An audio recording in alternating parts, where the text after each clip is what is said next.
খাল উদ্ধারে সাদিক এগ্রোর খামারের উচ্ছেদ অভিযান চালিয়েছে ঢাকা উত্তর সিটি কর্পোরেশন। একই সময় ভাঙা পড়েছে একটি রাজনৈতিক কার্যালয়, যা ক্ষমতাসীন দলের একটি ইউনিটের। বৃহস্পতিবার রাজধানীর মোহাম্মদপুরের সাত মসজিদ হাউজিং এলাকার উচ্ছেদ অভিযানের নামে নগর কর্তৃপক্ষ। এই সময় সাদিক এগ্রোর স্থাপনা উচ্ছেদের পাশাপাশি আশপাশের অবৈধ স্থাপনাও উচ্ছেদ করা হয়। খাল দখল করে গড়ে তোলা পাকা, আধা পাকা ও কাঁচা স্থাপনা গুড়িয়ে দেয় সিটি কর্পোরেশনের কর্মীরা।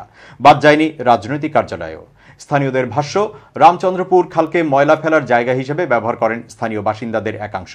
দৈনন্দিন বর্জ্য ফেলা হয় খালের পানিতে। সাদিক এগ্রোর বর্জ্য পড়ে খালে, ফলে খালে পানির প্রভাব আর দৃশ্যমান নেই। এই অবস্থায় ময়লার উপরে কিছুটা মাটি ফেলে সেখানে রাজনৈতিক কার্যালয় গড়ে তোলেন কতিপয় রাজনৈতিক নেতা। সাত মসজিদ হাউজিং এলাকার বাসিন্দারা জানান, বছর দুয়েক আগে খালের উপরে আধা পাকা কার্যালয়টি গড়ে তোলেন সাত মসজিদ হাউজিং ইউনিট আওয়ামী লীগের সভাপতি মোহাম্মদ আলমগীর হোসেন নিয়ামুল এবং সাধারণ সম্পাদক মোহাম্মদ ফারুক হোসেন নবী। কার্যালয়ের সামনে তাদের নামে বড় ব্যানারও সাটানো হয়। ওই ব্যানারে দেখা যায় স্থানীয় সংসদ সদস্যের ছবিও।